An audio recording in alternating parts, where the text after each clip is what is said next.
my arm, it became yours. You glitched. You can glitch to change form. Glitch to combine powers. Glitch to save Galidor from gore. The early 2000s was a dark era for the LEGO company. They were running out of money for all sorts of reasons.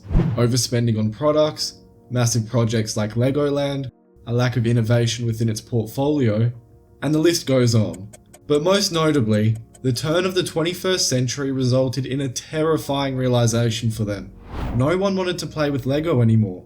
The digital entertainment boom made kids, especially boys, grow up quicker than previous generations.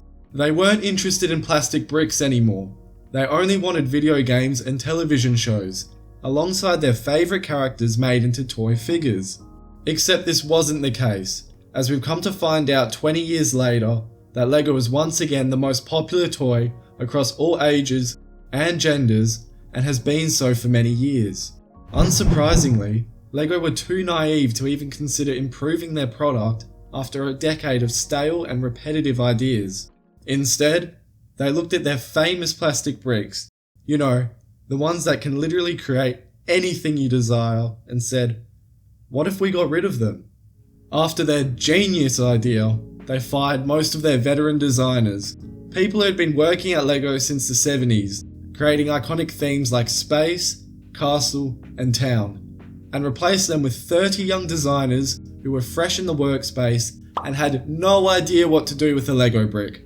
There was barely anyone left who knew the ins and outs of designing and manufacturing a set, and the company suffered immense financial distress because of it. However, their focus wasn't on the bricks anymore. They were trying to make an entirely new product, an action figure. Lego Galidor released in 2002, and oh boy did it stink! The premise of a Lego product is simple. You're given bricks, and you build.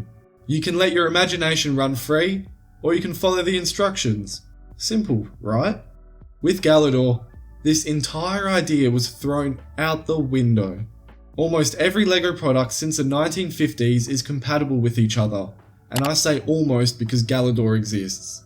Their line didn't have a single Lego brick, nor could any of the figures connect to Lego. At least when Jack Stone and its cursed figures came out a year prior, they implemented them into brick-built sets such as a police or fire station, allowing kids to use them with their other builds. But if they were going to change their winning formula, their young and aspiring dream team must have known how to create an appealing toy. Instead of the cool figures of the 2000s, the superheroes that every kid wanted, Lego gave us this, the strangest looking figures I have ever laid my eyes on. Bionicle, a theme that was released at almost the exact same time, got all the cool robotic designs and the actual Lego aspect, while the entire concept of Galidor was treated as an afterthought, even though it was meant to be the future of the company. Look at the proportions of the human body. It's unnatural and uncomfortable. And if we move up the body towards the head, it somehow gets even worse. For a generation of toys where multiple action figures had realistic faces, it just doesn't get much better than a plastic mannequin with soulless eyes. In terms of the aliens, the figure's design suits well, but they don't look evil at all. They're just a group of mutated and discarded Power Rangers. On the other hand, every Bionicle villain had a menacing or somewhat evil look to them, and every character looked exactly how they were meant to. Galidor's characters, however, looked too organic and weirdly realistic for a theme focused on glitching. Yes, you heard me correctly. The main feature of the toy, glitching, is the figure's ability to transform its limbs into different mechanical or natural objects. This was as creative as it got, and sadly it was far too creative for its own good. Glitching anything made it look unnatural enough, thanks to the strange anatomy each figure had, just to be able to make this feature work. Every combination resulted in a horrific accident, and I find it hard to believe that anyone at Lego thought 15 or so different characters swapping limbs with each other would be a smash hit. And despite how terrible this idea was, they couldn't even market it properly. Each Galidor box showed the figure, a window to view some parts such as the head and the arms, and a visual on the different things you could make.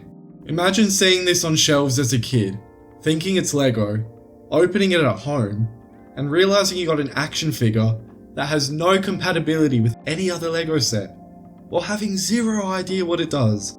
Pretty funny, right?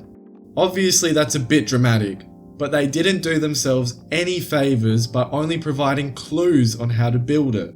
In terms of trying to sell the product, they did get one idea right, but it was horribly executed. The Galidor TV show, Defenders of the Outer Dimension, follows Nick Bluetooth, yes, that is his actual name, as he travels to another dimension in search of his father. Along the way he learns about Gorm, the evil overlord who, like all good cartoon villains, wants to conquer everything for no clear reason. Naturally, Nick decides it's up to him to stop Gorm's evil plan, so he teams up with a group of forgettable side characters who are supposed to help him unlock his full, glitching potential. Now, before we get into this, I did try and watch a few episodes, but it was unbearable, and I wouldn't wish this torture upon anyone else. The storyline is decent, but it's overshadowed by Nick running around terrible CGI worlds, showing off his glitching as if it was a never-ending advert, which it is. There's nothing wrong with bad CGI since it's from the early 2000s, it only doesn't work because the show overdoes it to sell the play features.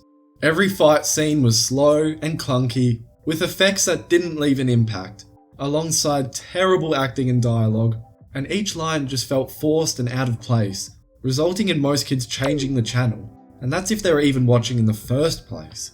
At one point, the show's time slot was constantly moved around and eventually landed on 6 to 7 AM, which is terrible, meaning it wouldn't run alongside the big hits of the time. To make matters worse, Disney acquired Fox Family Worldwide in 2001 to expand their children's content portfolio. So, when Galidor was released, Disney shifted their attention to the already established and successful brand, leaving LEGO's $16 million project in the dust before it had even begun. Furthermore, it ultimately received far less promotional support and marketing than what was necessary, resulting in poor viewership and its cancellation after just one season. And if you thought it couldn't get any worse, they made video games. As part of the limited promotion, a web browser game titled Galidor Quest was released through the LEGO website. In its first 6 months, however, over 200,000 users played it, and many of those same people still talk about how much fun they had playing it till this very day. But that's as far as the positivity goes. LEGO made a deal with EA in 2001 to create a Galidor game for consoles. Tiertex Design Studios developed the Game Boy Advance version, while the PS2, GameCube, and Windows Edition was developed by Asylum Entertainment. Sort of. See, the Game Boy version was released towards the end of 2002 and received poor reviews due to the repetitive gameplay and unresponsive controls, but the other version never made it out of development. It was originally scheduled to be released in early 2003, but after multiple delays, the game was cancelled almost a whole year after the release of the Game Boy version. But Galidor wasn't finished embarrassing itself just yet. The Kek Powerizer, another terrible name, was a mechanical suit that enhanced the user's physical strength and their ability to glitch. In terms of the product, it was LEGO's bold attempt at making an interactive action figure, one that doubled as a video game. Unfortunately, it was less of a groundbreaking innovation and more of a clunky gimmick that barely worked. It contained 23 minigames that could be played through a screen on the back, and its torso contained motion sensors, which allowed it to be controlled by either tilting it or moving its limbs. Hence, the minigames were mainly reaction based, and with sloppy controls that didn't always register movement, it was usually an uneventful experience. Since it was basically a cheap video game, it had a tiny LCD screen that was barely visible without the right lighting. But it likely wasn't even cheap for LEGO, as it was their most expensive set in the entire theme.